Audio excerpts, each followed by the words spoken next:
Hi everyone, బాగున్నారా అందరూ? ఇంకొక వీడియోకి వెల్కమ్ మీ అందరికీ. సో ఈ వీడియో వచ్చేసి నా ఆస్ట్రేలియా జర్నీ గురించి. నేను ఆస్ట్రేలియా వచ్చి 7 years అవుతుంది 2025కి. సో వచ్చిన దగ్గర నుండి ఎలాంటి ఎక్స్పీరియన్సెస్ ఫేస్ చేశాను, ఎలాంటి జాబ్స్ చేశాను, ఎలాంటి ఫ్రెండ్స్తో ఎలాంటి అనుభవాలు అయినాయి, డబ్బుల విషయంలో కానీ, రిలేషన్షిప్స్లో కానీ, చదువు విషయంలో కానీ, జాబ్ సెర్చ్లో కానీ ఎలాంటి కష్టాలు ఫేస్ చేశాను, ఆ కష్టాలను ఎలా ఓవర్కమ్ చేశాను, ఇవన్నీ చెప్తూ ఈ వీడియో మీ దగ్గరికి రిలీజ్ చేస్తున్నా.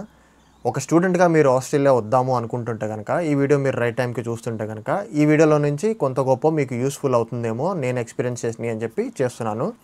సో ఇక్కడ నా మెయిన్ ఫోకస్ వచ్చేసి నేను జాబ్స్ ఎలాంటివి చేశాను, ఎలా సర్వైవ్ అయ్యాను, ఇవన్నీ కూడా కొంచెం ఎక్కువ మాట్లాడతాను అనమాట. ఈరోజు నేను చెయ్యని జాబ్ లేదు ఇక్కడ ఆస్ట్రేలియాలో డబ్బులు సంపాదించుకోవడం కోసం. అది ఎందుకో కూడా పోన్ వీడియోలో మీకే తెలుస్తుంది.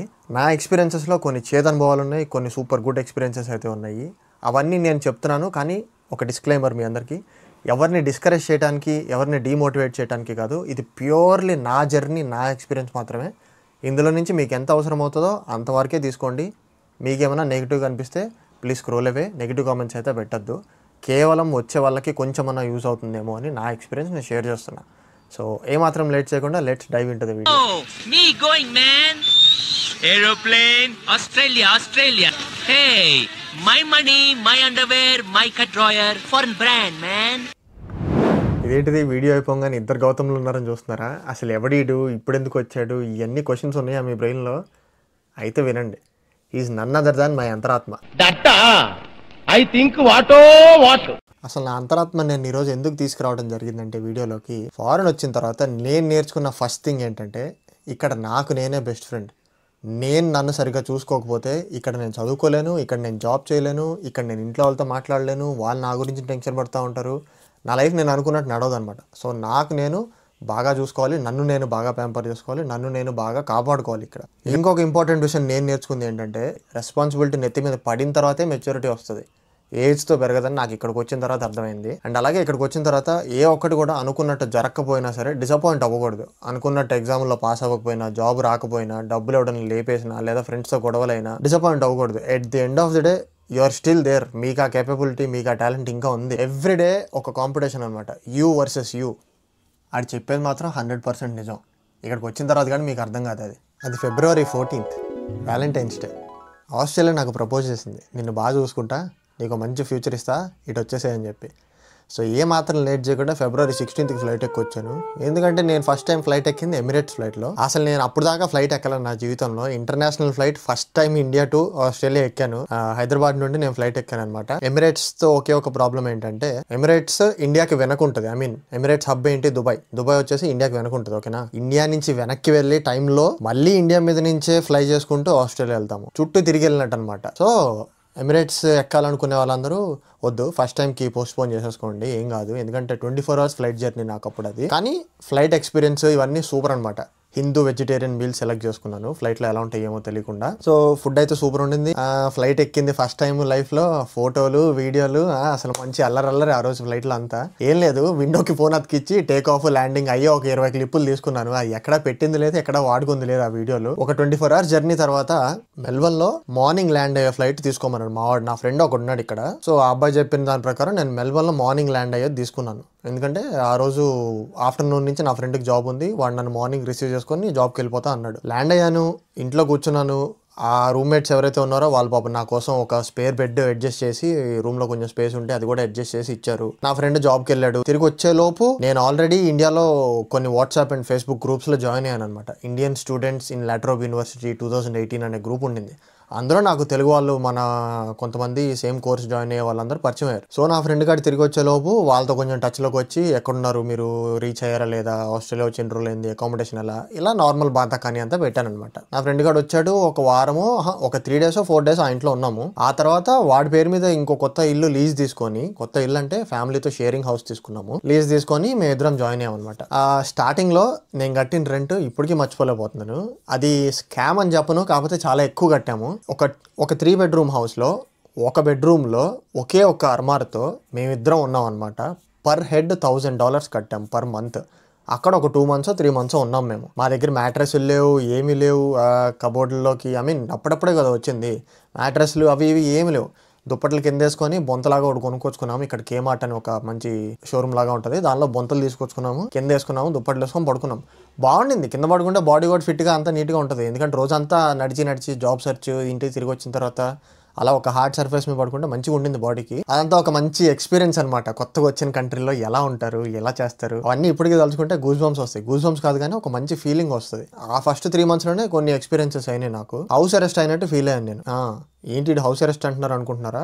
ఏమైందంటే నా ఫ్రెండ్ వచ్చి అప్పటికి, అంటే నన్ను రిసీవ్ చేసుకుని నాతో పాటు ఎవరైతే ఉంటున్నారో ఆ ఫ్రెండ్ అప్పటికి ఆస్ట్రేలియా వచ్చి 3 months అయిందనమాట. ఆ 3 months లో వాళ్ళ ఫ్రెండ్స్ ని ఈ అబ్బాయి కలవలేదు. సో ఏమైంది, నేను వచ్చే టైంకి సెమ్ బ్రేక్ అనమాట. ఒక సెమిస్టర్ అయిపోయి హాలిడేస్ వస్తున్నాయి కరెక్ట్ గా. వాళ్ళకి హాలిడేస్ వస్తున్నాయి, నాకు యూనివర్సిటీ ఇంకొక 20 days లో స్టార్ట్ అవబోతుంది. అలా ఈ గ్యాప్ ఏదైతే ఉందో ఈ గ్యాప్ లో వాళ్ళ ఫ్రెండ్స్ ని కలుద్దామని చెప్పి నన్ను కూడా తీసుకెళ్లాడు. సరే కంట్రీలో కొత్తగా వచ్చాము, మనకి ఎవరు తెలియదు, ఫ్రెండ్స్ అంటున్నారు కదా, ఇంకంతకంటే కావాల్సింది ఏముందని చెప్పి వెళ్ళిపోయాం. సో అక్కడికి వెళ్ళిన తర్వాత చూస్తే స్మోక్ డ్రింక్ అలవాటు లేకుండా ఒక్కడు లేడనమాట. నాకు కంట్రీలో కొత్తగా వచ్చిన తర్వాత అరే తిరగాలి, ఆస్ట్రేలియా చూడాలి, కొంచెం అటు ఇటు అంతా ఉంటది కదా ఆ ఉత్సాహం. అదంతా ఆ ఉత్సాహంతో నేను ఫుల్ హై ఎనర్జెటిక్ గా ఉండే. అక్కడికి వెళ్ళిన తర్వాత ఒక 3 రోజులు ఇంట్లోనే ఉన్నా, ఎక్కడికి కదల్లా, ఇంట్లోనే ఉన్నా, ఎక్కడికి కదల్లా. నాకు లిటరల్లీ హౌస్ అరెస్ట్ చేసిన ఫీలింగ్ వచ్చింది. కంట్రీ దాటొచ్చి నువ్వు ఉన్నావు కదరా అని చెప్పి అనుకోని నేను ఇక్కడికి వస్తే ఇదేంద్రా నాకు బయటికి కూడా తీసుకెళ్ళట్లేదు అని చెప్పి నాకు కొంచెం అక్కడ డిసప్పాయింట్మెంట్ వచ్చిందనమాట. ఇదంతా నేనెందుకు చెప్తున్నానంటే కొంచెం అడ్జస్ట్ అవటము, కొంచెం కాంప్రమైజ్ అవటము, ఇలాంటివన్నీ ఆ స్టెప్ లో నుండే నేను నేర్చుకున్నాను అనమాట. ఫస్ట్ టైం నచ్చంది జరగకపోతే ఇండియాలో ఉంది, చల్ నేను వెళ్ళిపోతాను మా ఇంటికి అని చెప్పి లేచి వెళ్ళిపోవచ్చు. ఫ్రెండ్స్ దగ్గర కానీ హాస్టల్లో కానీ నా రూమ్కి వెళ్ళిపోతా అని చెప్పి వెళ్ళిపోవచ్చు. ఇక్కడ అలా కాదుగా. ఇక్కడ నాకు టాక్సీ ఎలా బుక్ చేసుకోవాలి, అప్లికేషన్ ఉన్నా సరే ఇక్కడ పబ్లిక్ ట్రాన్స్పోర్ట్ ఎలా వాడాలో తెలియదు. అప్పటికి నేను సొంతగా ఏమి ఎక్స్ప్లోర్ చేయాలి, ఎలా వాడాలో తెలీదు, ఏమీ తెలీదు, అంతా కొత్తగా ఉంది. సో అక్కడక్కడే నేను ఫస్ట్ అడ్జస్ట్మెంట్ అనేది అలవాటు చేసుకున్నాను అనమాట. ఇంకో విషయంలోకి వెళ్ళే ముందు ఒక చిన్న డిస్క్లైమర్ మా ఫ్రెండ్స్ కి. ఆయన మీరు ఈ వీడియోలు చూస్తుంటే కనుక మిమ్మల్ని ఏదో తప్పుగా పొట్రే చేయడానికి కాదు, నేను అలాంటి సిచ్యువేషన్స్ లో నుంచి ఏమేమి నేర్చుకున్నాను, ఎలా నేర్చుకోవడం మొదలు పెట్టాను అని చెప్పడానికి ఎగ్జాంపుల్ ఇచ్చాను అంతే. ఇంకా next coming to my education, నేను జాయిన్ అయింది లాట్రోబ్ యూనివర్సిటీలో. బండురా అనే సబబ్ లో ఉంటుంది అనమాట లాట్రోబ్ యూనివర్సిటీ. అందులో బిజినెస్ అనాలిటిక్స్ మాస్టర్స్ తీసుకున్నాను నేను. సో ఆ లాట్రోబ్ యూనివర్సిటీ గ్రూప్స్ లో ఉన్నానని ఇంతకుముందు చెప్పా కదా. నా ఫ్రెండ్ తో ఉన్న టైంలోనే ఈ గ్రూప్స్ లో ఉన్న ఫ్రెండ్స్ తో మాట్లాడి అందరం కలిసి పలానా ఏరియాలో ఇల్లు తీసుకుందాం ఇట్లా డిస్కస్ చేసుకొని మొత్తానికి మేమంతా ఒక గ్రూప్ వాళ్ళం, ఒక కాలేజ్ వాళ్ళం ఇల్లు తీసుకున్నాం అనమాట. ఆ ఇల్లు తీసుకున్న తర్వాత కొంచెం వైబ్స్ బాగుండి ట్రిప్పులకి వెళ్ళటం మొదలుపెట్టి నా ఫస్ట్ కార్ అక్కడే కొన్నా నేను. కానీ నా ఫస్ట్ కార్ కొనింది మళ్ళీ నన్ను ఎవరైతే రిసీవ్ చేసుకున్నాడో ఆ ఫ్రెండ్ రిఫరెన్స్ ద్వారానే కొన్నాను. ఆ కార్ కొనంగానే ఇంటికి మారిపోయాను అనమాట. నా పాత ఫ్రెండ్ దగ్గరే ఉండి కార్ కొని అప్పుడు ఇంటికి వచ్చేసా. సో ఏం జరిగింది, ఫస్ట్ కార్ నేను కొన్నది $3,000 హుండై గెట్స్ అనే మోడల్ అనమాట. $3,000 అంటే దాదాపు 1,50,000. మీరు విన్నది కరెక్టే. అబ్రాడ్లో 1,50,000కి 2,00,000కి కార్లు వచ్చేస్తాయి. అది 2018లో మాట నేను చెప్పేది. సో ఈ కార్ వచ్చేసి నా ఫ్రెండ్ వాళ్ళ ఫ్రెండ్ ఒక రెస్టారెంట్లో వర్క్ చేస్తూ ఉంటాడు. ఆ రెస్టారెంట్లో ఒక ఆంటీ అమ్ముతున్నారనమాట, ఒక పంజాబీ ఆంటీ దగ్గర నేను తీసుకున్నాను. ట్రస్టెడ్ అది ఇది అని చెప్పి చెప్పారు, అందుకని చెప్పి తీసేసుకున్నాను. ఆ కార్ వచ్చింది, మేము మా కాలేజ్ మేట్స్ అంతా ఒక ఇంట్లోకి మూవ్ అయిపోయాము. అప్పుడులో నాకు ఇంకొక ఫ్రెండ్కి ఉండేదన్నమాట కారు. మా ఇద్దరికి ఇంటి మొత్తంలో 6 or 7 members ఉండేవాళ్ళం. మా ఇద్దరికి కార్లు ఉండేవి. ఇక్కడికి వచ్చిన తర్వాత ఇంకొకటి నేను నేర్చుకున్నాను. అది ఏంటి అంటే కనుక, అందరూ కార్లు కొనరు, అందరికీ డ్రైవింగ్ రాదు, లేదా ఇప్పుడే ఇన్వెస్ట్ చేయాలనుకోరు, అది వేరే విషయం. కాకపోతే అంతమంది ఉన్న ఇంట్లో మీ ఇద్దరికే, అదే నా ఒకటికే అట్లా కారు ఉన్నప్పుడు ప్రతిదానికి బయటికి వెళ్ళాల్సి వచ్చినప్పుడల్లా, పబ్లిక్ ట్రాన్స్పోర్ట్ లేనప్పుడు, లేదా ఎవరికైనా అర్జెంట్గా వెళ్ళాల్సి వచ్చినప్పుడల్లా కార్ తీయాలి అనే ప్రెషర్ ఉంటుంది మన మీద. ఆల్దో నన్ను ఎవరు ఇబ్బంది పెట్టకపోయినా నాకు అండర్స్టాండింగ్ ఉన్న గ్రూప్తో నేను 24 గంటలు తిరుగుతూనే ఉండేవాడిని. నా ఫస్ట్ జాబ్ వచ్చేసి దాని మీద స్టార్ట్ చేశాను. నేను ఊబర్ ఈట్స్ డెలివరీ బాయ్ లాగా ఇక్కడ నా ఫస్ట్ జాబ్ స్టార్ట్ చేశాను. రాగానే అందరూ సైకిల్, ఎలక్ట్రిక్ సైకిల్, కారు ఇట్లాంటివి తీసేసుకొని ఆ జాబ్ స్టార్ట్ చేస్తారనమాట. అందరూ స్టార్టింగ్ రాగానే డెలివరీలు ఎందుకు చేస్తారు అంటే సెల్ఫ్ ఎంప్లాయ్మెంట్. అది ఒకటి కింద మీరు జాబులు అడిగి వాడు ఇవ్వను పో ఇట్లాంటివి ఏమి ఉండవు. ఊబర్ వెబ్సైట్లో మీరు సైన్ అప్ చేసుకుంటే చాలు, మీరు ఆ డెలివరీస్ చేసుకుంటూ మనీ ఎర్న్ చేసుకోవచ్చు. ఖాళీగా జాబ్ వచ్చే లోపు కూర్చోవడం దేనికని చెప్పి ఇలాంటివి చేస్తాం అనమాట. సో మ్యాటర్ ఏంటంటే ఊబర్ చేయడానికి మొదలు పెట్టినప్పుడు ఇక్కడ రోడ్ రూల్స్ తెలీదు. అప్పటికే నా ఫ్రెండ్స్లో నాకున్న సర్కిల్లో ఎక్కువ మందికి లేదు కారు, ఎలా డ్రైవ్ చేయాలో తెలీదు. బ్యాడ్ ఎక్స్పీరియన్సెస్ అయినాయి ఆ ఊబర్ నేను డెలివరీ చేస్తున్నప్పుడు. ఏమైంది, ఇంట్లో ఖాళీగా ఫ్రెండ్స్ ఉంటారు కదా, అప్పుడప్పుడే వచ్చాం అందరం. జాబులు అందరికీ రాలేదు, కొంతమంది ఖాళీగా ఉంటారు కదా. సో ఊబర్ ఈట్స్కి ఒకరోజు వెళ్తా ఎవరి ఇంట్లో ఖాళీగా ఉంటే వాళ్ళని రమ్మంట, రెండు మామ వెళ్దాం కొంచెం టైం పాస్ అవుతుందని. అందరూ ఊపుగా వచ్చేవాళ్ళు, ఎందుకంటే అందరం కొత్తగా వచ్చాం, అంతా తెలుసుకుంటాం అని చెప్పేసి. సో ఒక సెంటర్కి వెళ్ళిన తర్వాత ఒక రెస్టారెంట్లో ఫుడ్ తీసుకున్నాము, కస్టమర్కి డెలివరీ చేయడానికి వెళ్తున్నాము. అది నైట్ టైం అనమాట. హుండా గెట్స్, దానికి లైట్స్ వచ్చేసి చాలా లో పవర్డ్ ఉన్నాయి. సో అది రోడ్ అంత విజిబిలిటీ లేదు నాకు, భయంకరమైన వర్షం పడుతుంది. ఆ వర్షంలో మేము రిజర్వాయర్ అనే ఏరియాలో ఉండేవాళ్ళం. అప్పుడు ఆ రిజర్వాయర్ ఏరియా దగ్గర లెవెల్ క్రాసింగ్ అని ఒకటి ఉంటుంది. అంటే ఏంటంటే ఇప్పుడు రోడ్ మీదే ట్రైన్ ట్రాక్ ఉంటుంది, రోడ్ మీద గేట్లు కూడా ఉంటాయి అనమాట. కానీ అది 4 జంక్షన్ రోడ్ అనమాట. అప్పటికి ఇంకా లెవెల్ క్రాసింగ్ తీసేయలేదు. సో ఏమైందంటే ఆ ట్రైన్ వెళ్ళింది, గేట్లు ఎత్తేసారు, వర్షం పడుతుంది. నేను లైట్ కి ఫస్ట్ ఉన్నాను అనమాట. సిగ్నల్ పడంగానే నేనే ఫస్ట్ అక్కడ లైట్ లో రైట్ టర్న్ తీసుకోవాలి. అక్కడ 2 రైట్లు ఉన్నాయి. ఒక రైట్ తీసుకుంటే వేరే రోడ్లోకి వెళ్తాం, యూ టర్న్ తీసుకునే స్టైల్లో ఇంకో రైట్ తీసుకుంటే ఇంకో రోడ్లోకి వెళ్తాం అనమాట. నేను యూ టర్న్ తీసుకోవాల్సిన రోడ్లోకి వెళ్ళాల్సిందే కస్టమర్కి ఆ ఫుడ్ డెలివరీ ఇవ్వడానికి.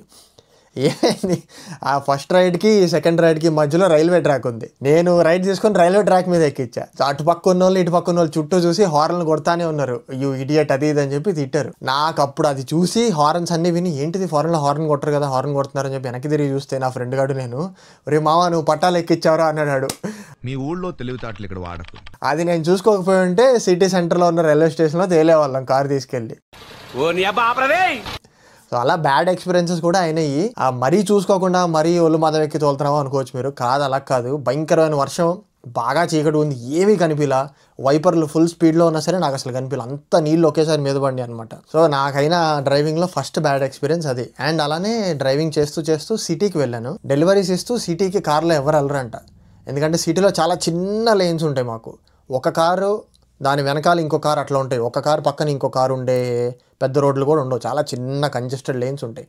ఎందుకంటే కార్ లేను, మధ్యలో ట్రామ్ లేను, మళ్ళీ ఇటు కార్ లేను, అలా ఉంటాయి అనమాట. ప్రపంచంలో మీకు ఎక్కడ దొరకదు. అండ్ ఆస్ట్రేలియాలో ఇంకొక స్పెషల్ రోడ్ రూల్ ఒకటి ఉంది. ఆస్ట్రేలియా మొత్తంలో మెల్బర్న్ సిటీలో మాత్రమే ఉంది ఆ రూల్. ఆ రూల్ ఏంటంటే హుక్ టర్న్ అంటారు. టర్న్ అంటే ఏంటంటే ఒక స్ట్రైట్ లైన్ ఉంటుంది, ఒక లెఫ్ట్ లైన్ ఉంటుంది. ఈ లెఫ్ట్ లైన్ లోకి మనం వచ్చి ఇటు పక్క నుంచి వచ్చే వాళ్ళ రోడ్ ఆపేసి రైట్ సిగ్నల్ వేసుకొని ఇలా వెళ్ళాలన్నమాట. మనం అడ్డంగా ఇలా తిరిగేసిన తర్వాత ఈ స్ట్రైట్ లైన్ వాళ్ళకి సిగ్నల్ పడుతుంది, ఇలా వెళ్తాం. ఆ రూల్ అర్థం కాక నేను ఇష్టం వచ్చినట్టు రైట్ లైన్ లో నుంచి వెళ్ళి రైట్ తిప్పేసా. నాకు ఫ్లాష్లు పడినాయి, హార్న్లు కొట్టారు. ఒక వారం తర్వాత ఇంటి పోస్ట్ బాక్స్ లో చూసుకుంటే నా పేరు మీద ఫైన్ వచ్చింది. ఆస్ట్రేలియాలో ఫస్ట్ ఫైన్ అప్పుడే నాకు రావడమే $650 ఏమో ఫైన్ వచ్చింది. 3 డీమెరిట్ పాయింట్స్ వచ్చింది. జాబ్ రాలేదు, కారు కొన్న కొత్తలో 35,000 ఫైన్ వచ్చింది. అండ్ ఇక్కడ లైసెన్స్ మీద డీమెరిట్ పాయింట్స్ అని కొన్ని ఉంటాయి. మన ఇండియాలో లాగా కాకుండా ఇక్కడ 12 పాయింట్స్ ఉంటాయి అనమాట. ఆ 12 పాయింట్స్ మీకు రీచ్ అయిపోతే లైసెన్స్ సస్పెండ్ అయిపోయింది 6 months వరకు. అలాంటిది ఫస్ట్ ఫైన్ తోనే 3 పాయింట్స్ వచ్చినాయి నాకు. కానీ నేను అది రివ్యూకి పెట్టుకొని విక్ రోడ్స్ అనే ఆఫీస్ ఉంటుంది మన దగ్గర, ఆర్టీఓ అంటారు కదా రోడ్ ట్రాన్స్పోర్ట్ ఆఫీస్ ని, ఇక్కడ విక్ రోడ్స్ అంటారు ఈ స్టేట్ లో ఉండే ట్రాన్స్పోర్టేషన్ ఆఫీస్ ని. వాళ్ళు మనకు ఫైన్స్ ఇష్యూ చేస్తారనమాట. సో వాళ్ళకి రివ్యూ పెట్టుకోవచ్చు మనం. ఇట్లా నా ఫస్ట్ టైం ఇది రూల్స్ తెలియక ఫాలో అయ్యాను, నా డ్రైవింగ్ రికార్డ్ ఇంతకు ముందు లేదు, ఇప్పుడే కంట్రీలోకి ఎంటర్ అయ్యానని చెప్పి అప్పీల్ పెట్టుకుంటే లేదా రివ్యూ పెట్టుకుంటే వాళ్ళు ఓకే చేశారు, ఫైన్ వేవ్ ఆఫ్ చేసేసారు. ఆ డబ్బులు కట్టాల్సిన అవసరం పడలేదు అండ్ ఆ పాయింట్స్ కూడా క్యాన్సిల్ అయిపోయింది. అలా ఫస్ట్ ఫైన్ నుంచి నన్ను నేను సేవ్ చేసుకున్నాను. సో ఇప్పుడు దాకా నేను చెప్పిన దాని నుంచి మీరు నేర్చుకోవాల్సింది ఏంటంటే, కొత్తగా వచ్చే వాళ్ళు డ్రైవింగ్ రూల్స్ కొంచెం తెలుసుకోండి. ఈ రోజుల్లో యూట్యూబ్ లో అన్ని వీడియోస్ ఉన్నాయి. ఆ విక్ రోడ్స్ అనే వెబ్సైట్ కి వెళ్తే మీకు డెమో వీడియోస్ కూడా ఉంటాయి, ఇక్కడ రూల్స్ ప్రకారం ఎలా డ్రైవ్ చేయాలి అని. అండ్ ఇక్కడ రైట్ సైడ్ డ్రైవింగే, సో సేమ్ ఇండియాలో లాగానే, కాకపోతే ఆటోమేటిక్ కార్స్ ఎక్కువ ఉంటాయి. నేను వచ్చినప్పుడు కొంచెం అన్నా ఉండే మాన్యువల్ కార్స్, కానీ ఆటోమేటిక్ కార్స్ ఇప్పుడు మొత్తం ఆల్మోస్ట్ 95%. సో అలా ఫాస్ట్ ఫార్వర్డ్ చేసుకొని ఆ ఇంట్లో హ్యాపీగా అంతా ఉంటున్నాము ఫ్రెండ్స్ అందరం కలిసి. ఫైనల్ గా ఒక జాబ్ వచ్చింది, అది కూడా డెలివరీ జాబే, కాకపోతే ఇట్లా ఊబర్ ఈట్స్ లాగా కాకుండా పిజ్జా డెలివరీ జాబ్. ఒక పిజ్జా షాప్ లో డెలివరీ అనమాట. గంటకి వాడు నాకు $12 ఇస్తా ఉండే అప్పుడు. 12 ప్లస్ వెళ్ళిన డెలివరీ ప్రతి దానికి $1.50 అనమాట. నా ఫస్ట్ శాలరీ ఫోటో ఇప్పుడు మీకు చూపిస్తాను, 1 వీక్ పని చేస్తూ వచ్చిన శాలరీ. ఈ ఫోటో నేను చూసి ఫోటో తీసుకుంటాను నేను నా ఫస్ట్ శాలరీ లైఫ్ లో అని చెప్పి. అసలు ఆ $350 నాకు ఇప్పటికి కూడా ఎంత మెమరబుల్ అంటే ది బెస్ట్ మెమరీ అనమాట.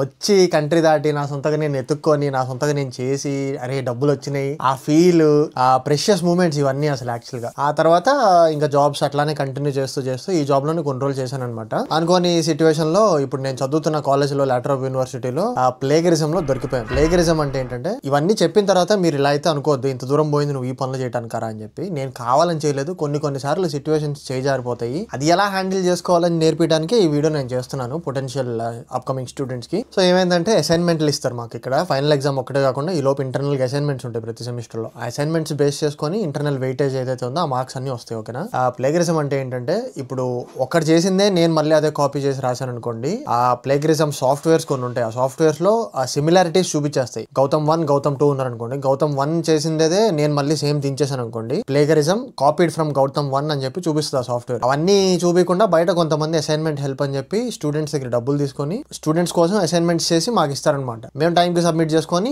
వాళ్ళు అసైన్మెంట్ చేసే టైంలో మేము జాబులు చేసుకుంటూ డబ్బులు సంపాదించుకోవచ్చు, అలా కూడా ఉంటుంది. కానీ అప్పుడు ఏమైంది, నేను బయట ఇవ్వలేదు, కానీ నాకు జాబ్కి ఆ రోజు ఎందుకో మధ్యలో ఒక 1 వీక్ ఏమో జాబ్ చేయలేదు, డబ్బులు టైట్ అయినాయి ఏమో, అసైన్మెంట్స్ మీద అంత కాన్సన్ట్రేట్ చేయకుండా ఏదో ఒకటిలే అని చెప్పి, ఆల్దో నాకు అది తెలిసినా సరే ఫ్రెండ్ గడిది తీసుకొని వాడు రాసిండేదే వర్డ్స్ అన్ని పారాఫ్రైజ్ చేసి ఇంకోలాగా రాసి, ఇప్పుడు ఇంకోలాగా రాయటం అంటే ఏంటంటే, ఇప్పుడు నా పేరు గౌతమ్ అని చెప్పడం వేరు, నాకు గౌతమ్ అనే పేరు పెట్టబడింది అని చెప్పడం వేరు. అలా ఉన్న మ్యాటర్నే పారాఫ్రైజ్ చేసి ఇంకోలాగా రాసి ఇచ్చాను అనమాట. అయినా సరే ఆ సాఫ్ట్వేర్ కనిపెట్టేసింది. అప్పుడు ఆ ప్రొఫెసర్ గారు నన్ను కోర్టులోకి తీసుకెళ్ళాడు.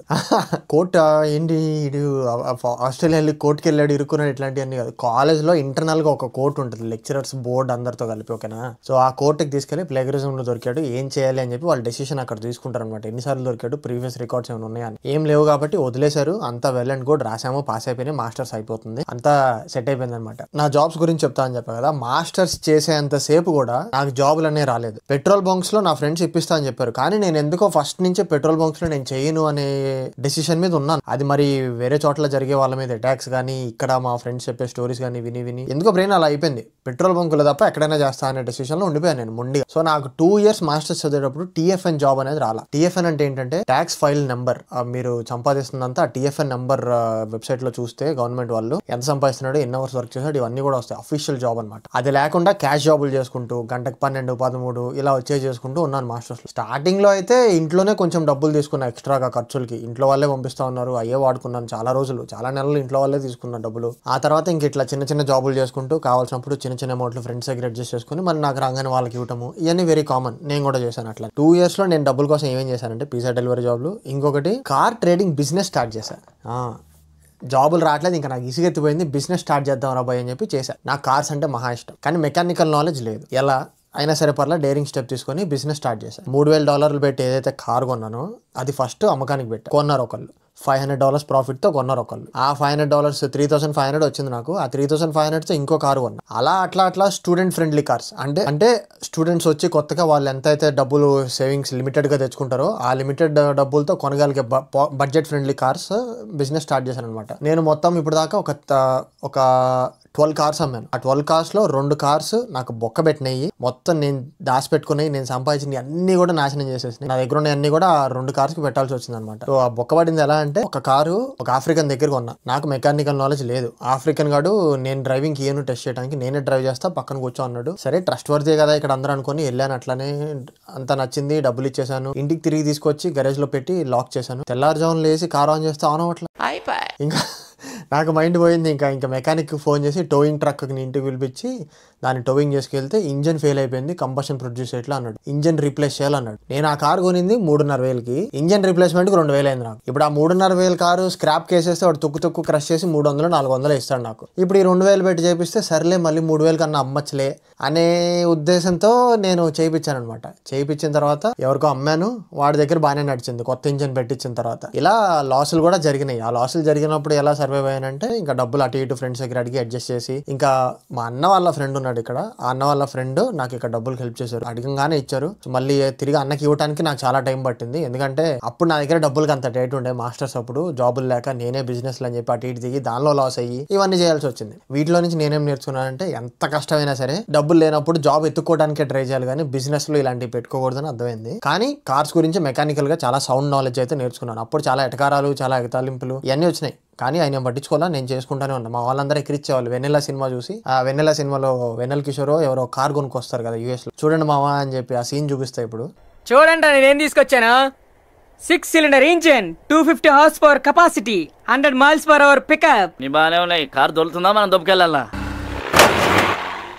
ఇట్లానే ఉండేది నా పరిస్థితి. ఏ కార్ తీసుకొచ్చినా ఆ సీన్ ప్లే చేసుకునే వాళ్ళు మా వాళ్ళు బ్రెయిన్లో. అబ్బో ఇది ఇంకో కార్ తెచ్చాడు రా అని చెప్పని. పిజ్జా డెలివరీ జాబ్సే కాకుండా నా మాస్టర్స్ అయిపోయే లోపు నేను ఏమేం జాబ్స్ చేశానంటే, కన్స్ట్రక్షన్ లేబర్గా చేశా. అంటే ఇప్పుడు ఒక డాక్టర్ ఫ్లోర్స్ అని చెప్పేసి ఒక కంపెనీ ఉంది మాకు. వూల్వర్త్స్ అని ఇంకొక కంపెనీ, సూపర్ మార్కెట్ జైంట్స్ అనమాట ఇక్కడ వూల్వర్త్స్ అని చెప్పి. ఈ డాక్టర్ ఫ్లోర్స్ వాళ్ళు ఓన్లీ ఆ వూల్వర్త్స్లో బేకరీ సెక్షన్లో ఫ్లోరింగ్ మారుస్తారనమాట. సో ఆ కంపెనీలో శ్రీలంకన్ ఓనర్ ఆయన పోస్ట్ చేసాడు, ఎక్స్పీరియన్స్ ఏం అక్కర్లేదు, కన్స్ట్రక్షన్కి వైట్ కార్డ్ అని ఒక సర్టిఫికేషన్ చేయాలి ఇక్కడ ఆస్ట్రేలియాలో పనిచేయాలంటే. ఇవి ఏం అక్కర్లేదు, నేను ట్రైన్ చేసుకోగలుగుతా, వచ్చేసేయండి స్టూడెంట్స్ ఎవరిని ఉంటే అన్నాడు. ABN మీద పే చేస్తా అన్నాడు. అంటే ఆస్ట్రేలియన్ బిజినెస్ నెంబర్, ఇందాక నేను చెప్పిన ట్యాక్స్ ఫైల్ నెంబర్ కాకుండా ABN అనమాట. ఇది బిజినెస్ ఉండేవాళ్ళు పనిచేస్తారు. సో వెళ్ళి ఫ్లోరింగ్ లేబర్ లాగా జాయిన్ అయ్యాను. తప్పేం లేదు. ఇక్కడికి వచ్చిన తర్వాత ప్రతి ఒక్కటి ఎక్స్పీరియన్స్ చేస్తాము, ఏది ఎంత కష్టమో తెలుస్తుంది. డిగ్నిటీ ఆఫ్ లేబర్ అనేది చాలా బాగా నేర్చుకుంటాం. అంటే ఏంటంటే ఇప్పుడు ఇండియాలో మనం ఉన్నాము, కొంతమంది పని వాళ్ళని సరిగ్గా చూడరు, వాడిదేముంది వస్తాడు పని చేసుకుంటాడు వెళ్ళిపోతాడు. అలా కాదు, ఇక్కడ అలా కాదు. ప్రతి ఒక్క ఫీల్డ్లో పనిచేసే వాళ్ళని సేమ్ లెవెల్ ఆఫ్ రెస్పెక్ట్తో ట్రీట్ చేస్తాం. ఎందుకంటే గొడ్డు చాకరీ చేసి మనమే కష్టపడతాం కాబట్టి ఆ వాల్యూ తెలుస్తుంది. ఏ మనిషికైనా ఒకటే ఇంపార్టెన్స్ ఇవ్వాలి అనేది నేర్చుకుంటాం. దాన్ని డిగ్నిటీ ఆఫ్ లేబర్ అంటారు. ఇక్కడికి వచ్చిన తర్వాత నేను అది నేర్చుకున్నా. అక్కడ ఉన్నప్పుడు మరీ రూడ్గా ఉండేవాడిని కాదు, కానీ కొంచెం డిఫరెన్షియేషన్ ఉండేది నాకు కూడా, వాళ్ళు మనం అట్లా అని చెప్పి. ఇక్కడికి వచ్చినాక అది పోయింది కంప్లీట్గా. అది నేర్చుకున్నాను, చాలా మారిపోయింది నా వే ఆఫ్ థింకింగ్ కూడా. అండ్ ఇప్పుడు ఆ కన్స్ట్రక్షన్ జాబ్ విషయానికి వచ్చేస్తే చేసా ఒక 7 months 8 months దాకా చేశాను అనమాట. కార్ ట్రేడింగ్ బిజినెస్ చేస్తూనే ఆ కన్స్ట్రక్షన్ లేబర్గా జాయిన్ అయ్యాను. ఎట్లా గొట్ట కష్టపడి అది క్లియర్ చేసేసాము. అది అయిపోయిన తర్వాత ఇంకా నేను జాబ్ మానేసి, అప్పటికి నాకు చేసి ఇంకా అయిపోయింది, ఇంకా నేను ప్రొఫెషనల్ జాబ్ ఎత్తుకునే టైం అయింది రాబోయే అని చెప్పి ఇంకా వదిలేసాను. కన్స్ట్రక్షన్ లేబర్ జాబ్ చేశాను. అండ్ అలానే వ్యాక్సిన్ మ్యానుఫ్యాక్చరర్ జాబ్గా కూడా చేశాను నేను. వ్యాక్సిన్ మ్యానుఫ్యాక్చరర్ అంటే ఇప్పుడు కోవిడ్ వ్యాక్సిన్ ఉంది కదా, తెలుసుగా మీ అందరు తీసుకున్నారు ఫైజర్ వ్యాక్సిన్. అలా ఇన్ఫ్లుయెన్జా అని ఒక డిసీజ్ ఉంది, ఫ్లూ అనుకోండి. ఆ ఇన్ఫ్లుయెన్జా కూడా వ్యాక్సిన్ వేసుకుంటారు. ఇక్కడ ఫ్లూ సీజన్ రాగానే ఫ్లూ వ్యాక్సిన్ వేయించుకుంటారు. ఇక్కడ ఒక కంపెనీ ఆ వ్యాక్సిన్ మ్యానుఫ్యాక్చర్ చేస్తుంది కోడి గుడ్లతో. కేవలం కోడి గుడ్లతో వ్యాక్సిన్ మ్యానుఫ్యాక్చర్ అవుతుంది. సో దానికి ఒక 1 month ట్రైనింగ్ అనమాట. కంప్యూటర్లో మాడ్యూల్స్ చదవటం మాత్రమే. 1 month వాళ్ళ ఆఫీస్లో కూర్చోబెట్టి మాడ్యూల్స్ చదివినందుకు డబ్బులు పే చేశారు నాకు, గంటకి 30 లెక్కన. అది చేసా. 1 month ట్రైనింగ్ అయిపోయిన తర్వాత ఒరిజినల్ మ్యానుఫ్యాక్చరింగ్ యూనిట్లోకి ఎప్పుడైతే నన్ను పంపించారో అప్పుడు నేను చేయలేకపోయా. ఎందుకంటే అక్కడ నేను ఫోటోలు తీయలేదు, మీకు చూపిద్దామంటే కనుక. ఎందుకంటే స్కిన్ కొంచెం కూడా కనిపించకుండా చేతికి గ్లౌజు, అదే ఇక్కడ వరకు వచ్చే గ్లౌజు, దానిపైన మళ్ళీ మోచేద్దాకు వచ్చే గ్లౌజు, మళ్ళీ ఒంటి మొత్తానికి ఏప్రాన్ ఒకటి, నెక్ కవర్ సపరేట్ పైనుంచి వేసుకోవాలి, మళ్ళీ చిన్న హెల్మెట్ లాంటిది ఇస్తారు. ఈ గ్లౌజులు ఏప్రాన్ అంతా వేసుకున్న తర్వాత సెకండ్ ఏప్రాన్ ఉంటుంది, మళ్ళీ మొత్తం మీద ఓవరాల్ ప్రొటెక్షన్ లాగా, షూస్ కూడా కవర్ అయిపోయేలాగా. అవన్నీ కూడా 1 minute 1.5 minute టైం ఇస్తారు. ఆ 1.5 minutes అవన్నీ వేసేసుకొని లోపలికి మ్యానుఫ్యాక్చరింగ్ యూనిట్లోకి వెళ్ళిపోవాలి. నేను ఎంత ట్రైనింగ్ తీసుకున్నా అది నా వల్ల కాలేదు. ఇంకా 2 days మాత్రమే అక్కడ పనిచేసి ఇంకా జాబ్ వద్దని చెప్పి వదిలేసాను. నా వల్ల కాలేదు. హార్డ్ వర్క్ తట్టుకోగలుగుతా, ఫిజికల్ వర్క్ తట్టుకోగలుగుతాను. ఇట్లా స్ట్రెస్ ఉండేవి అప్పుడు నేను చేయలేకపోయా. ఎందుకంటే ఇది కంగారులో మనం ఏ ఒక్కటి వేసుకోకుండా మర్చిపోయినా మనకి డ్యామేజ్ జరుగుతుంది స్కిన్కి, ఆ వ్యాక్సిన్ కంటామినేట్ అయిపోతుంది. అది వేయించుకునే వాళ్ళకి చాలా ఇబ్బంది అవుతుంది, అన్లెస్ నేను రిపోర్ట్ చేస్తే తప్ప తెలియదు వాళ్ళకి. సో ఆ జాబ్ ఒకటి చేశాను అనమాట. అది అయిపోయింది. ఇంకా నా మాస్టర్స్ అయిపోయింది. అయిపోయిన టైంకి నాకు వేర్ హౌస్లో ఒక ప్రాపర్ జాబ్ వచ్చింది. గంటకి $27 పే చేస్తూ వచ్చింది. ఆ జాబ్ ఒక 6 months చేశానో లేదో కోవిడ్ స్టార్ట్ అయింది. ఆ జాబ్ ఒక్కటే నన్ను బతికించింది. అప్పుడు మాకు ఇక్కడ ఇంటి నుంచి 5 kilometers దూరం కంటే ఎక్కువ వెళ్ళడానికి లేదు అని రూల్ పెట్టారు కోవిడ్ అప్పుడు. కానీ నాకు ఇంటి నుండి అది 25 or 30 kilometers జాబ్. కరెక్ట్గా జాబ్ ఉండి జాబ్ ఆఫర్ లెటర్ ఇవన్నీ ఉంటే కనుక దారిలో వెళ్ళేటప్పుడు హైవేలో పోలీసులు ఆపినా ఆ లెటర్ చూపిస్తే పంపించేసేవాళ్ళు అనమాట.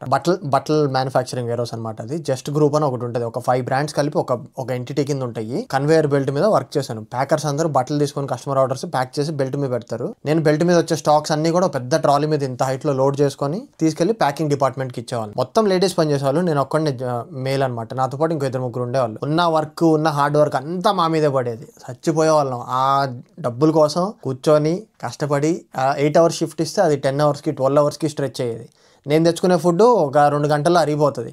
అక్కడ అంత పని ఉండేది. సో అలా అక్కడ హార్డ్ వర్క్ చేయడం వల్ల ముసలామే నన్ను కాపాడి కోవిడ్లో నాకైతే జాబ్లు ఇస్తానే ఉండింది కోవిడ్ అయిపోయే వరకు. కోవిడ్ అయిపోయే టైంకి నాకు ఇంకా ప్రొఫెషనల్ జాబ్ అయితే ఎక్కాను అనమాట. ఈ ప్రొఫెషనల్ జాబ్స్కి నేను ఎలా కష్టపడ్డాను అంటే కనుక, ఇక్కడ ప్రాబ్లం ఏంటంటే జాబ్ రావాలంటే PR కావాలి. PR కావాలంటే నీకు ఆల్రెడీ ఎక్స్పీరియన్స్ ఉండాలి. రెండింటికి 2 లింక్ అనమాట. అప్పుడే కోవిడ్ అయిపోయింది.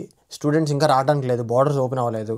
జాబ్స్ అయితే ఓపెన్ అవుతున్నాయి. ఎలానా నాకు అర్థం కాలేదు. రెజ్యూమ్ ఇస్తున్నా ఎవరు అందరు రిజెక్ట్ చేస్తున్నారు. వీసా లేదు నీకు, పర్మనెంట్ది, నీకు లోకల్ ఎక్స్పీరియన్స్ లేదని చెప్పి. ఇక్కడ లోకల్ ఎక్స్పీరియన్స్ లేకపోతే అది ఇంకొకటి చూస్తారనమాట. సో ఫైనల్గా నా ఫ్యామిలీ వాళ్ళు ఒకళ్ళు, నా రిలేటివ్స్లో ఒకళ్ళు మంచి రిఫరెన్స్ యూజ్ చేసి నాకు జాబ్ ఎక్కిచ్చారనమాట TCSలో. సిడ్నీలో TCS మెయిన్ బ్రాంచ్ ఉండింది. నేను మెల్బోర్న్లో నన్ను తీసుకున్నారు ఫస్ట్. నా ఫస్ట్ ప్రొఫెషనల్ జాబ్ ఎక్స్పీరియన్స్ అయితే అది. నేను ఎంత ట్రై చేసినా నాకు PR లేదని రాలేదు, కానీ రిఫరెన్స్ ఇవ్వగానే వచ్చేసింది. రిఫరెన్స్ అంత ఇంపార్టెంట్ పార్ట్ అనమాట Australia job సెర్చ్లో.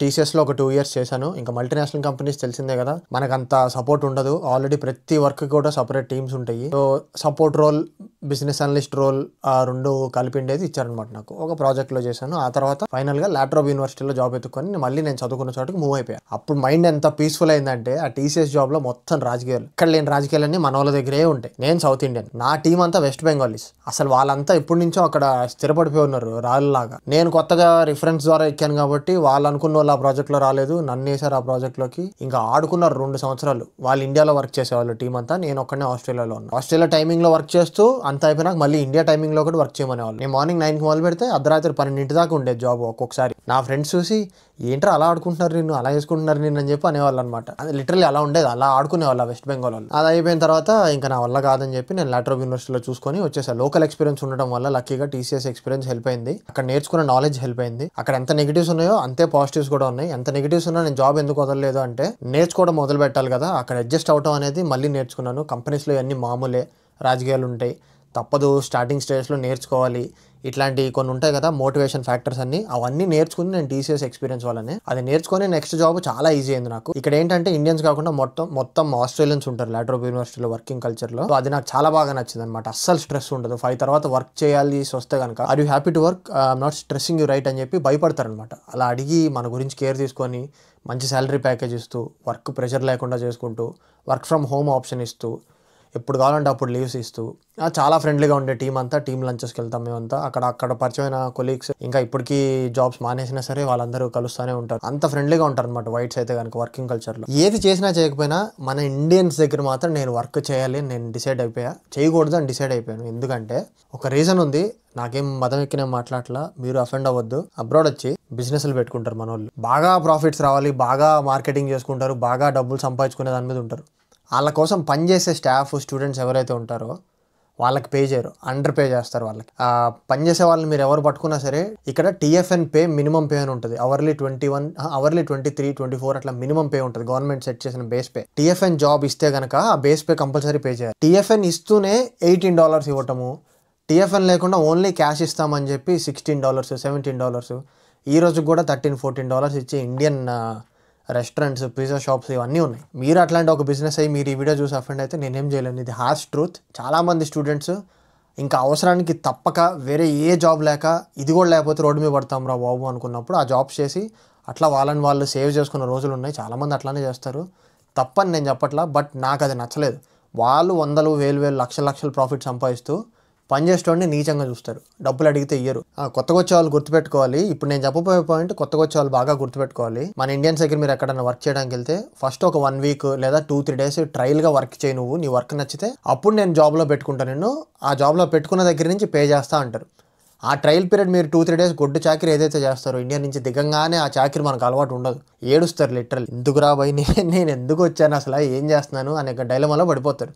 Very common, disappoint అవ్వద్దు. కానీ ఆ 2-3 డేస్ ట్రైల్కి కూడా మనకు డబ్బులు ఇయ్యారనమాట మన వాళ్ళు అయితే. మొత్తం కంజూస్ వాళ్ళందరూ ఉంటారు. సో అవన్నీ చూసి ఆ దారుణాలు చూసి డబ్బులు లేకపోయినా పర్లా క్రెడిట్ కార్డ్ అప్లై చేద్దాంలే అని ఫిక్స్ అయిపోయా. కానీ లక్కీగా నాకు వేరే జాబ్ వచ్చి నేను బతికించింది. అలా మన వాళ్ళ దగ్గర చేయకూడదని చెప్పి నేనున్నా. ఇలా ఒక బ్యాడ్ ఎక్స్పీరియన్స్ ఎవరైనా ఫేస్ చేయొచ్చు, ఇదొకటి మీకు చెప్తున్నాను నా జాబ్ ఎక్స్పీరియన్స్లో నేను నేర్చుకున్నది ఇది. అండ్ ఇంకోటి ఏంటంటే నేను కొత్తగా వచ్చే వాళ్ళందరికీ అడ్వైస్ ఇవ్వబోతుంది, కార్ల విషయంలో టెంప్ట్ అవ్వద్దు, ఫోన్స్ విషయంలో టెంప్ట్ అవ్వద్దు. ఇన్స్టాల్మెంట్స్లో సిమ్ తీసుకుంటాం ఆబ్వియస్లీ, కొత్త కంట్రీ వచ్చినాక ఆ సిమ్ తీసుకునేటప్పుడు అక్కడే ఇన్స్టాల్మెంట్స్లో ఫోన్ అమ్ముతారు. మీ వీసా 24 మంత్స్కి ఉంటుంది, 24 మంత్స్కి సిమ్ ఫోన్ కలిపి ఒక ప్లాన్లో ఇస్తారనమాట. కాదనుకుంటా ప్రతి ఒక్కళ్ళు చేసేది అదే, నేను చేసేది అదే. కాకపోతే మీ దగ్గర ఆల్రెడీ లేటెస్ట్ ఫోన్ ఉంటే మార్చొద్దు. మీరు అన్లెస్ వ్లాగింగ్లో ఇట్లా ఉంటే కనుక ఇంక అప్పుడు నేను ఎవరిని మిమ్మల్ని ఆపడానికి, అప్పుడు మీరు కెమెరా ఆబ్వియస్లీ కొత్తది ఉండాలి కాబట్టి తీసుకోవచ్చు. అండ్ కార్ల విషయానికి వస్తే రాగానే ట్యాక్సీలు చేస్తా, కొంతమంది ఊబర్ ట్యాక్సీ డ్రైవర్గా పనిచేస్తా, ఊబర్ ఈట్స్ డెలివరీ బాయ్ లాగా కాకుండా ట్యాక్సీ లాగా పనిచేస్తా అంటారు కొంతమంది. తప్పేం లేదు, చేసుకోవచ్చు. ఇంకా బయట చేసే ఆ గొడ్డు చాకరీలతో పోలిస్తే, బయట చేసే ఆ లేబర్ వర్క్స్తో పోలిస్తే ట్యాక్సీలోనే ఇంకా డబ్బులు చాలా ఎక్కువ వస్తాయి. ఇంకా దాని మీద చేస్తూ ఇల్లు కొనుక్కొని సెటిల్ అయిపోయిన వాళ్ళు పిల్లలు కానీ వాళ్ళకి ఫీజులు కట్టిన వాళ్ళు కూడా ఉన్నారు, పంజాబీస్, నార్త్ ఇండియన్స్ వాళ్ళందరూ. మన వాళ్ళు కూడా చేస్తారు హార్డ్ వర్క్స్, బయటకు ఎవరు చెప్పరు, సిగ్గుచేటుతో అందరు చెప్పరు అనమాట. అది చేసే పని అయితే కొత్త కార్ తీసుకోండి, దానికి కొన్ని రూల్స్ ఉంటాయి. అది చెయ్యకపోతే కనుక జస్ట్ మీరు ట్రాన్స్పోర్ట్కి ఒక ప్లేస్ నుంచి ఇంకో ప్లేస్కి వెళ్ళడానికి ఆ కార్ చాలు అంటే కనుక అది తీసేసుకోండి. కార్ కొనడానికి ఇక్కడ వేరే ప్రాసెస్ ఉంది, అది వేరే వీడియో చేస్తాను నేను మీకోసం. కానీ అది సరిపెట్టేసుకోండి. ఎవరిని పడితే అండి నమ్మి డబ్బులు కట్టేసి అడ్వాన్స్లో ముందే ఇండియాలోనే కార్ చూసుకొని మీరు ఇండియా నుండి అబ్రాడ్లో ఉండే వాటికి డబ్బులు పంపించి నేను వచ్చినాక మిగతా అమౌంట్ పే చేసి కార్ తీసుకుంటా, ఇలాంటివి మాత్రం చేయొద్దు. చాలామంది చేసి స్కామ్ అయిన వాళ్ళు ఉన్నారు, అలాంటివి మాత్రం మీరు టార్గెట్ అవ్వద్దు వాళ్ళకి. ఫస్ట్ ఆఫ్ ఆల్ మనం అబ్రాడ్ వచ్చిన తర్వాత ఫస్ట్గా మనం ఫేస్ చేసే ఛాలెంజ్ ఏంటి? అకామిడేషన్ ఎత్తుక్కోవడం. ఇల్లు చూసుకోవడం చాలా పెద్ద ప్రాబ్లం. నేను ఆల్రెడీ చాలా షార్ట్స్ చేశాను, నా ఇన్స్టాగ్రామ్ ఇదే పేరుతో ఉంటుంది, ఇక్కడ ఎలా వెతుకవుతామని. ఆ పేరుతో నా ఇన్స్టాగ్రామ్ మీరు చూస్తే అకామిడేషన్ ఎలా ఎత్తుక్కోవచ్చు అని చెప్పి ఒక కొత్త వెబ్సైట్ మీకు ఇంట్రడ్యూస్ చేశాను. ఫేస్బుక్ అండ్ ఇన్స్టాగ్రామ్లో మన కమ్యూనిటీ గ్రూప్స్ ఉంటాయి, వాటిలో జాయిన్ అయ్యి అకామిడేషన్ పోస్టులు చూసుకోండి, అవి కూడా చెప్పాను. నెక్స్ట్ నేను చెప్పాలనుకుంటుంది లాస్ట్ అండ్ ఇంపార్టెంట్, రేసిజం గురించి. ఆస్ట్రేలియా అనగానే చాలామందికి రేసిజం అనే పేరు వస్తుంది. మన వాళ్ళు నిద్రలేస్తే యుఎస్ కరెక్టే, యూఎస్లో గ్రోత్ ఉంటుంది, నేను ఒప్పుకుంటా. కానీ ఆ ఎక్స్పెక్టేషన్తో ఇక్కడికి రావద్దు. యూఎస్ మార్కెట్ వేరు, ఆస్ట్రేలియా మార్కెట్ వేరు. మళ్ళీ చెప్తున్నా, యూఎస్లో ఉండే గ్రోత్, యూఎస్లో ఉండే టెక్నాలజీ ఎక్స్పెక్టేషన్స్తో ఇక్కడికి రావద్దు. ఈ మార్కెట్ వేరు, ఇక్కడ డెవలప్మెంట్స్ వేరు, ఇక్కడ మీరు సంపాదించగలిగేది వేరు. యూఎస్తో కంపేర్ చేస్తే వీసా రావడం ఇక్కడ చాలా ఈజీ, పిఆర్ రావటం. అండ్ ఇక్కడ మీరు సేఫ్గా ఉంటారు, గన్ కల్చర్ ఉండదు. ఈ రోజుల్లో మీరు చూస్తున్నారు, రోజుకు ఒక తెలుగు వాళ్ళు లేదా రోజుకు ఒక ఇండియన్స్ చచ్చిపోతున్నారు యూఎస్లో గన్ షూటింగ్స్లో, లేదా వాళ్ళే వెళ్ళి ట్రక్ని షాపింగ్ మాల్లో గుద్దటము వింతగా జరుగుతూ ఉంటాయి. దాని బదులు ఇక్కడ ఉండే అడ్వాంటేజెస్ ఇక్కడ ఉంటాయి. కమ్యూనిటీ సేఫ్గా ఉంటుంది ఇక్కడ, రాబరీసు, రేషియల్ అటాక్స్ ఇవన్నీ చాలా తక్కువ ఉంటాయి when compare to the US. ఇంకా తెలియని ఫ్యాక్ట్స్ ఇవన్నీ చాలామందికి, ఎందుకంటే బయట డిస్క్రిమినేషన్ చూపిస్తారు జాబుల విషయంలో. ఇప్పుడు ఒక వైట్ అప్లికెంట్ మనము వస్తే కనుక ఆ వైట్ వాళ్ళకే ఇస్తారు జాబ్, ఎందుకంటే లోకల్ స్కిల్స్ వాళ్ళకి ఎక్కువ ఉంటాయి, పీపుల్ టాకింగ్ స్కిల్స్ వాళ్ళకి ఎక్కువ ఉంటాయి, కమ్యూనికేషన్ స్కిల్స్ కానీ లోకల్ వాళ్ళ బ్యాంటర్ కానీ ఇవన్నీ వాళ్ళు క్యాచ్ చేయగలిగే స్కిల్స్ ఎక్కువ ఉంటాయి మనకంటే కూడా. మన వాళ్ళు అనకూడదు కానీ దొంగ సర్టిఫికెట్లు పెట్టి రావటము, ఇంగ్లీష్ కూడా మినిమం నేర్చుకోకుండా రావటము, ఇక్కడికి వచ్చి వాళ్ళు మాట్లాడేటప్పుడు అంటాము. వాళ్ళు ఏమన్నా మాట్లాడిన తర్వాత మీరు రెసిప్రోకేట్ అవ్వాలి. ఇక్కడ వాళ్ళకి బాతాకాని పెట్టడం చాలా ఇష్టం. మీరు మాట్లాడుతూ ఉంటే గంటలు వీళ్ళు మాట్లాడుతూనే ఉంటారు. వాళ్ళు జోక్ వేసినా వీళ్ళు నవ్వకుండా ఇట్లా సీరియస్గా చూడటం, ఇలాంటి కొన్ని మన వాళ్ళు చేసిన పనుల వల్ల మన మీద నెగిటివ్ ఇంప్రెషన్ ఉండిపోయింది అనమాట. సో అది మనం తీయలేము వాళ్ళ బ్రెయిన్లో నుంచి ఆ impression. The best you can do is you try your best, అంతే. మీరు ఇక్కడికి వచ్చినప్పుడు ఇక్కడ కల్చర్ని అడాప్ట్ చేసుకోవడానికి ట్రై చేయండి. నేను మతం మారమనట్లా, కల్చర్ని అడాప్ట్ చేసుకోండి అని అంటే ఇక్కడ వాళ్ళు ఇంగ్లీష్ నేర్చుకోండి, ఇక్కడ లైఫ్ స్టైల్ ఎలా ఉంటుందో తెలుసుకోండి, దాన్ని బట్టి మన లైఫ్ స్టైల్ కూడా కొంచెం చేంజ్ చేసుకోవాలి. సో ఇట్లా నేను జాబులు చేస్తూ ఫ్రెండ్స్తో ఉంటూ ట్రిప్పులకి వెళ్ళాము, చాలా ట్రిప్పులకి. నా ఫస్ట్ ట్రిప్ ఆస్ట్రేలియాలో స్నో ట్రిప్ అనమాట. ఫాస్ట్ ఫార్వర్డ్ టు ఒక 5th ఇయర్ నా లైఫ్లోకి కోలా చూరో వచ్చారనమాట. వీళ్ళిద్దరు వచ్చిన దగ్గర నుంచి నా లైఫ్ ఎలా ఉండింది, ఎంత ఖర్చులు అవుతున్నాయి, ఎలా పెంచాను, ఎక్కడ తీసుకున్నాను, ఇవన్నీ ఇంకొక వీడియోలో చేస్తాను, వాళ్ళిద్దరిది సపరేట్గా. సో ఈ వీడియో మీకు నచ్చి ఏదో కొంచెమన్నా మీరు తెలుసుకున్న పని అయితే please like, share and subscribe. మళ్ళీ నా నెక్స్ట్ వీడియోలో కలుస్తా. బాయ్.